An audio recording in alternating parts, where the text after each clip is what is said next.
ಅಂದ್ರೆ ನೀವು ಈಗ ದೇವಸ್ಥಾನಕ್ಕೆ ಹೋಗ್ತೀರಿ, ಪೂಜೆಗಳಲ್ಲಿ ಭಾಗಿಯಾಗ್ತೀರಿ, ಈಗ ಕುಂಭಮೇಳಕ್ಕೆ ಹೋಗಿ ಪುಣ್ಯ ಸ್ನಾನ ಮಾಡ್ಕೊಂಡು ಬಂದಿದ್ದೀರಿ. ಬಟ್ ಎಲ್ಲೋ ಒಂದು ಕಡೆ ಇದಕ್ಕೆ ಸಮುದಾಯದ ರಿಸ್ಟ್ರಿಕ್ಷನ್ಸ್ ಕೂಡ ಇರುತ್ತೆ. ಕೆಲವು ಎಲ್ಲರಿಗೂ ಅದನ್ನ ಆಚರಣೆ ಮಾಡೋದಕ್ಕೆ ಆಗೋದಿಲ್ಲ.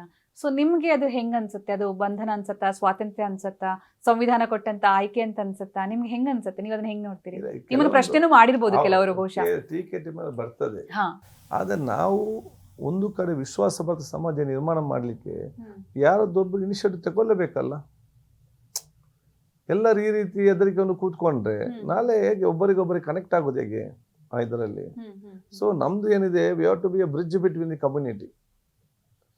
ನಾವು ಪರಸ್ಪರ ಸಮುದಾಯದ ಮಧ್ಯೆ ಒಂದು ಬ್ರಿಡ್ಜ್ ಆಗಿ, ಸೇತುವೆಯಾಗಿ ನಾವು ನಮ್ಮ ಕೆಲಸ ಕಾರ್ಯ ನಾವು ನಿರ್ವಹಿಸಬೇಕು. ಇದರಲ್ಲಿ ಕೆಲವೊಮ್ಮೆ ಇರ್ತದೆ ನೋಡಿ, ಯಾರು ಅದು ಒಂದು 5-10% ಮಾತ್ರ ಅದಕ್ಕೆ ಒಂದು ಅಪಸ್ವರತ್ವರಿದ್ದಾರೆ. ನಿಮ್ಮ ಫ್ಯಾಮಿಲಿಯಲ್ಲಿ ಅಪಸ್ವರ ಬಂದಿದೆಯಾ? ಇಲ್ಲ ಅಂತ ಏನು ಹೇಳಿಲ್ಲ, ಇದಕ್ಕೆ ಅವ್ರ ಮನಸ್ಸಿನಿಂದ ಗೊತ್ತಿಲ್ಲ, ಮತ್ತೆ ಹೇಳಿಲ್ಲ. ಕೆಲವೊಮ್ಮೆ ಚರ್ಚೆಗೆ ಬರ್ತದೆ, ಆಗ ನಾನು ಹೇಳ್ತೇನೆ ಈ ರೀತಿ ಈ ರೀತಿ ಈ ರೀತಿ ಹೀಗೆ ಇದೇ ರೀತಿ ಇರ್ತದೆ ಅಂತ ಹೇಳಿ.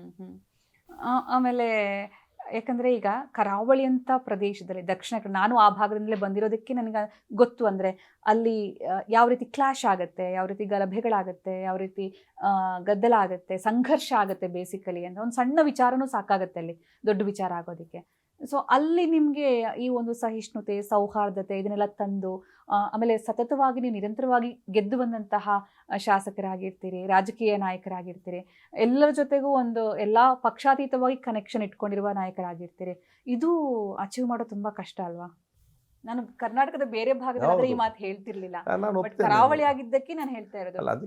ನೇರವಾಗಿ ಹೇಳ್ಬೇಕಂದ್ರೆ ಹಿಂದೂ ಮುಸ್ಲಿಂ ಕಟ್ಟ ಅಲ್ಲಿ ಸಾಕಷ್ಟು ಸಂಘರ್ಷ ಆಗುವಂತ ಒಂದು ಜಾಗ ಅದು. ಅಲ್ಲಿ ಏನಾಗಿದೆ ಅಂತ ಹೇಳಿದ್ರೆ, ನಾನು ನೋಡಿದಕ್ಕೆ, ನಾನು ಸಣ್ಣದಿಂದಲೇ ಇದರಲ್ಲಿ ಇದ್ದ ಕಾರಣ, ಮತ್ತು ಕಾಲೇಜ್ ಡೇಸಿಂದ ಆಕ್ಟಿವಿಟೀಸ್ ಮತ್ತು ಯೂತ್ ಲೀಡರ್ ಆಗಿ ಇದೆಲ್ಲ ನಾನು ಸಣ್ಣದಿಂದಲೇ ವಿಚಾರ ನೋಡಿಕೊಂಡು ಬಂದಿದ್ದೇನೆ. ಯಾವಾಗಲೂ ಒಂದು ಸಣ್ಣ ಮಟ್ಟದ ಕಮ್ಯುನಿಕೇಶನ್ ಗ್ಯಾಪ್ ಇದೆ, ಪರಸ್ಪರ ಅರ್ಥ ಮಾಡಿಕೊಳ್ಳಲಿಕ್ಕೆ. ಈಗೋ ಕ್ಲಾಸ್ಗಿಂತಲೂ ಅರ್ಥ ಮಾಡಿಕೊಳ್ಳೋದಿಲ್ಲ, ಒಬ್ಬರೊಬ್ಬರು ಅರ್ಥ ಮಾಡಿಕೊಳ್ಳೋದಿಲ್ಲ. ನಾನು ನೋಡಿದ ಮಟ್ಟಿಗೆ ಅಲ್ಲಿ ಒಬ್ಬರನ್ನೊಬ್ಬರು ಹೇಟ್ ಮಾಡೋದು, ದ್ವೇಷಿಸುವುದಿಲ್ಲ, ಒಬ್ಬರನ್ನೊಬ್ಬರು ದ್ವೇಷಿಸುವುದಿಲ್ಲ. ಆದ್ರೆ ಒಬ್ಬರೊಬ್ಬರ ಭಯ ಇದೆ, ಭಯ. ಅವನೇನ್ ಮಾಡ್ತಾರ, ಇವರೇನು ಮಾಡ್ತಾರ ಅಂತೇಳಿ ಈ ಭಯ ಇವರಿಗೆ. ದ್ವೇಷ ಅಂತ ಎಲ್ಲಿಯೂ ಇರುವುದಿಲ್ಲ. ಮುಂದೆಗೆ ಸಿಕ್ಕಿದ್ರೆ ಬಹಳ ಚೆನ್ನಾಗಿ ಮಾತಾಡ್ತಾರೆ, ಆದರೆ ಭಯ ಒಂದು ಇದ್ದೇ ಇರ್ತದೆ. ನಮ್ಗೆ ಏನಾಗ್ತದೆ, ಅವ್ರಿಗೆ ಏನಾಗ್ತದೆ ಅಂತೇಳಿ ಈ ಭಯ ಹೋಗಡಿಸ್ಬೇಕಾದ್ರೆ ಎಲ್ಲರೂ ಕೂಡ ಒಂದೊಂದು ಹೆಜ್ಜೆ ಮುಂದೆ ಇಡಬೇಕು.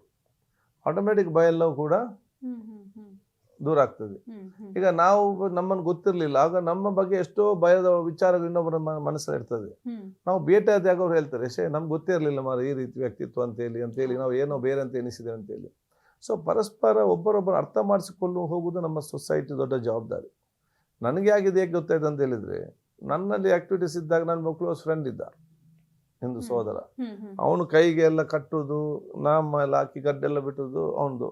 ನೋಡುವಾಗ ಸ್ವಲ್ಪ ಒಂದು ಹೆದರಿಕೆ, ಒಂದು ಲುಕ್ ಎಲ್ಲ ರಫ್ ಆ್ಯಂಡ್ ಟಫ್ ಆಗಿ. ನನ್ನ ಹತ್ರ ಬೇರೆಯವ್ರು ಹೇಳಿದ್ರು, ನನ್ನವರು, ನೀನು ಎಂತ ಅವನನ್ನು ಕೂತ್ಕೊಳಿಸಿ ಇದೆಯಾ, ಅವನು ಹಾಗೆ. ನಾನು ಇಲ್ಲ ಮಾರ, ಅವನು ಒಳ್ಳೆಯ ಜನ, ನಿಮಗೆ ಗೊತ್ತಿಲ್ಲ ಇದರಲ್ಲಿ, ಅವನು ಅಷ್ಟು ಪರ್ಫೆಕ್ಟ್ ಇದ್ದಾನಂತ ನಾನು ಹೇಳಿದ್ರೆ. ಅಲ್ಲಿ ಹಾಗೆ ನೋಡಿ ಅವನ ಅಲ್ಲಿ ಕೈ ನೋಡಿ ಇವನ ಇದು ನೋಡಿ ಅಂತ ಇವರು ಹೇಳೋದು, ವೇಷಭೂಷಣ ಹೇಳೋದು.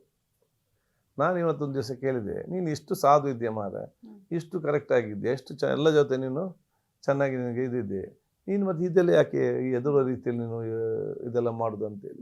ಅವನೇನಿಲ್ಲ ಗೊತ್ತುಂಟ, ಅವನು ಹೇಳ್ತಾನೆ, ನನಗೆ ಉಲ್ಲಾಲದ ಕಡೆ ಹೋಗುವ ನನಗೆ ಹೆದರಿಕೆ ಆಗ್ತದೆ ನಿಮ್ಮನ್ನು ನೋಡುವಾಗ, ಅದಕ್ಕೆ ನಾನು ಇದೆಲ್ಲ ಮಾಡುದು ಅಂತೇಳಿ. ನಮ್ಮವ್ರನ್ನ ಹೆದರಿಕೊಂಡು ಇವನು ಇಲ್ಲಿಗೆ ಕಟ್ಟುದು, ನಾಮೆಲ್ಲ ಹಾಕುದು, ಇವರನ್ನು ನೋಡಿ ಇವರು ಎದುರುದು, ಪರಸ್ಪರ ಇಬ್ಬರ ಮಧ್ಯೆ ಏನು ಕೂಡ ಇಲ್ಲ ಅಲ್ಲಿ. ಇಬ್ಬರನ್ನು ಸೇರಿಸೋ ಆಂತರಿಕ ಭಯ ಇದೆ. ಸೊ ಇಬ್ಬರನ್ನು ಸೇರಿಸೋ ಕೆಲಸ ಅದು ನಮ್ಮ ನಾಯಕತ್ವದ ಕೆಲಸ ಆಗ್ಬೇಕು. ಬಾಹ್ಯದಲ್ಲಿ ಸಂಘರ್ಷ ಏನ್ ಕಾಣಿಸುತ್ತೆ ಅದನ್ನ ಅವಲೋಕನ ಮಾಡಿದಾಗ ಆಂತರಿಕವಾದ ಭಯ ಇದೆ ತುಂಬಾ. ಬೇರೆ ದ್ವೇಷ ಅಂತ ಇಲ್ಲಿ ಕೂಡ ಇಲ್ಲ. ಎಷ್ಟೇ 144 ಸೆಕ್ಷನ್ ಆಗಲಿ, ಎಷ್ಟೇ ಕರ್ಫ್ಯೂ ಆಗಲಿ, ಎಲ್ಲ ಜಾತಿ ಧರ್ಮದವರ ವ್ಯಾಪಾರ ಫೋನಲ್ಲಿ ನಡೀತಾ ಇದೆ. ನನ್ನ ಮೀನು ಎಷ್ಟು ಬಂತು, ಬೋಟ್ ಎಷ್ಟು ಹೋಯ್ತು ಅಂತ. ಇದಕ್ಕೇನು ಕಡೆ ಅಲ್ಲಿ ಹೊರಗೆ ಕರ್ಫ್ಯೂ ಇದೆ, ಇಲ್ಲಿ ಇವರು ವ್ಯಾಪಾರ ಎಲ್ಲ ನಡೀತಾ ಇದೆ, ಏನು ಕೂಡ ಸಮಸ್ಯೆ ಇರುವುದಿಲ್ಲ. ಸೊ ದ್ವೇಷ ಅಂತ ಇಲ್ಲ, ಇಟ್ ಈಸ್ ಅನ್ ಭಯ. ಒಬ್ಬರು ಏನಾಗ್ತದೆ, ಏನು ಮಾಡ್ತದೆ, ಈಗ ಹೀಗಾಗ್ತದೆ, ಹೀಗೆ ಎಂದು ಭಯ ಇದೆ. ಆ ಭಯವನ್ನು ಹೋಗಲಾಡಿಸೋ ಕೆಲಸ ನಮ್ಮ ಎಲ್ಲ ಜನಪ್ರತಿನಿಧಿ ಕೆಲಸ. ಅದು ಒಂದು ಅಲ್ಲಿ ಒಂದು ಸಣ್ಣ ಕ್ಲಾಶ್ ಆಗತ್ತೆ. ಒಂದ್ ಕಡೆ ಸಾರ್ವಜನಿಕರಿಂದಲೇ ಬರುತ್ತೆ ಇದೆಲ್ಲ, ರಾಜಕೀಯದವರೇ ಅದೇ. ಮಾಡಿಸೋದು, ಆಮೇಲೆ ಅವ್ರವ್ರ ದೋಸ್ತಿಗಳಾಗಿರ್ತಾರೆ, ಬೆಳಗ್ಗೆ ವಿರುದ್ಧ ಹೇಳಿಕೆ ಕೊಡ್ತಾರೆ, ಸಂಜೆ ಅಷ್ಟೊತ್ತಿಗೆ ಒಟ್ಟಿಗೆ ಕೂತ್ಕೊಂಡು ಕಾಫಿ ಕುಡಿತಾ ಇರ್ತಾರೆ. ನಾವು ಜನರು ಇಲ್ಲಿ ಏನಾಗ್ತಿದ್ವಿ, ಮೂಕ ಪ್ರೇಕ್ಷಕರಾಗಿ ಇದನ್ನೆಲ್ಲ ಎದುರಿಸ್ತಾ ಇದೀವಿ ಅಂತ. ಇದ್ರ ಬಗ್ಗೆ ಏನಾದ್ರು ಹೇಳಬಹುದಾ? ಖಂಡಿತ ನಾನು ನೀವು ಹೇಳಿದ 100ಕ್ಕೆ 100 ಒಪ್ತೇನೆ. ಅದಕ್ಕೆ ನಾನೇನ್ ಮಾಡ್ತೇನೆ, ನಾವು ಸ್ಟೇಜಲ್ಲಿ ಇದ್ದಾಗ ನನ್ನ ಪಕ್ಷದಲ್ಲಿ ನನ್ನ ಪ್ರತಿಸ್ಪರ್ಧಿ ನಾವು ಭಯಂಕರ ಕ್ಲೋಸ್ ಅಲ್ಲಿ ಇರ್ತೇವೆ. ಯಾಕಂದ್ರೆ ನಾನು ಮತ್ತೆ ಹೇಳ್ತೇನೆ, ನಮ್ಮನ್ನು ನೋಡಿ ನೀವು ಗಲಾಟೆ ಮಾಡಬೇಡಿ, ನಾವೆಲ್ಲ ಇಲ್ಲಿ ಸರಿ ಇದ್ದೇವೆ ಮಾರ, ನಿಮ್ಮ ಓಟ್ ಆಗುವ ಮತ್ತೆ ನೋಡುವ, ಅಲ್ಲಿ ತನಕ ನೀವು ಸರಿ ಇರಿ ಅಂತೇಳಿ ನಾನು ಬಲ ಫಸ್ಟೇ ನಾನು ಎಲ್ಲಿ ಬಿಡ್ತೇನೆ. ಮತ್ತೆ ನಾವಿಲ್ಲ ಬಲ ಕ್ಲೋಸ್ ಅಲ್ಲಿ ಇದ್ದೇವೆ. ನನ್ನ ವಿರುದ್ಧ ಯಾರು ನಿಂತಿದ್ದಾರೆ, ಈಗ ಸಿಕ್ಕಿದ್ರು, ಅದು ಮುಂಚೆ ಕೂಡ ಸಿಕ್ಕುವ ಮುಂಚೆ ಕೂಡ ನಾವೆಲ್ಲ ಬಲ ಆತ್ಮೀಯತೆಯಿಂದ. ಅಂದ್ರೆ ಇವರ ಫಾಲೋವರ್ಸ್ ಅವರ ಫಾಲೋವರ್ಸ್ ಸಂಘರ್ಷ ಆಗತ್ತೆ ಬಿಟ್ರೆ ನಾಯಕರು ಒಗ್ಗಟ್ಟಲ್ಲಿ ಇರ್ತಾರೆ. ಅದಕ್ಕೆ ಅದು ಯಾಕೆ ಆಗ್ತದೆ ಅಂತ, ಅದಕ್ಕೆ ನಾವು ಸ್ಟೇಜಲ್ಲಿ ಕೂಡ ನಾವೆಲ್ಲ ಜೊತೆಯಲ್ಲೇ ಇರ್ತೇವೆ. ಯಾಕೆ ನಾನು ಮೆಸೇಜ್ ಕೊಡು, ನಮ್ಮನ್ನು ನೋಡಿ ನೀವು ಗಲಾಟೆ ಮಾಡ್ಲಿಕ್ಕೆ ಹೋಗಬೇಡಿ, ಐಡಿಯಾಲಜಿ ಬೇರೆ, ಅದು ಬೇರೆ, ಆ ಟೈಮಲ್ಲಿ ಮಾತ್ರ. ಅದರ ನಂತರ ಒಬ್ಬರೊಂದು ಸಂಘರ್ಷ ಆಗ್ಬೋದು. ಅದಕ್ಕಾಗಿ ನಮ್ಮಲ್ಲಿ ಬಹಳಷ್ಟು ಕಡಿಮೆ ಅಂತೊಂದು ಸಂಘರ್ಷಗಳು ಬಹಳಷ್ಟು ಕಡಿಮೆ ಇದೆ ನಮ್ಮಲ್ಲಿ. ಬಹಳಷ್ಟು ತಹಬದಿಗೂ ಬಂದಿದೆ. ತುಂಬಾ ಜನ ಕೂಡ ಪ್ರಜ್ಞಾವಂತರಾಗಿ ಸುಮಾರು ವಿಚಾರಗಳನ್ನ ಅವರು ಚಿಂತನೆಗೂ ಹಚ್ತಾ ಇದ್ದಾರೆ ಈ ಸಂದರ್ಭದಲ್ಲಿ ಅಂತ. ನಿಮ್ಮ ಬಾಲ್ಯ ಮಾತಾಡಿದ್ವಿ, ಕಾಲೇಜ್ ಡೇಸ್ ಬಗ್ಗೆ ಮಾತಾಡಿದ್ವಿ. ನಮೀಸಾ ಮೇಡಮ್ ನಿಮ್ಮ ಲೈಫಿಗೆ ಬಂದಿದ್ದು ಹೇಗೆ?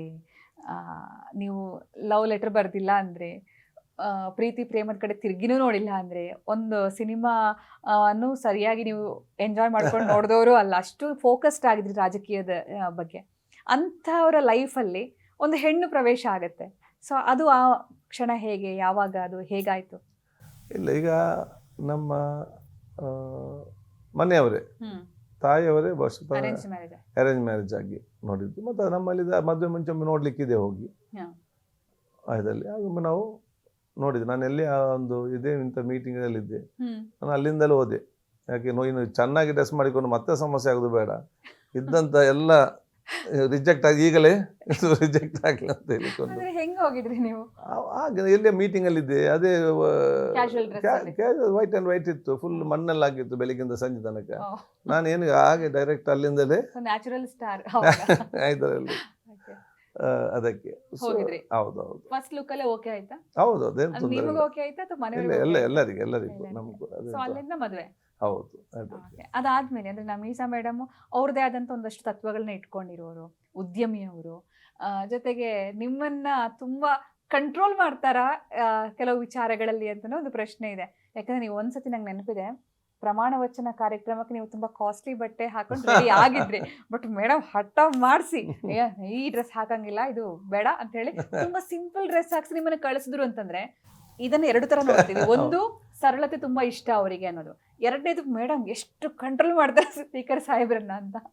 ಏನ್ ಹೇಳ್ತೀರಿ? ಕಂಟ್ರೋಲ್ ಅಂತ ಇಲ್ಲ, ಮತ್ತೆ ಯಾವಾಗಲೂ ಹೆಲ್ತಿ ಕಂಟ್ರೋಲ್. ನಾವು ಏನು ತಪ್ಪು ಮಾಡಿದ ರೀತಿಯಲ್ಲಿ ಅಥವಾ ತಿಳುವಳಿಕೆ ಒಂದು ಇದರ ರೀತಿಯಲ್ಲಿ ಅದಕ್ಕೆ ಬಹಳಷ್ಟು ಇದಿದೆ.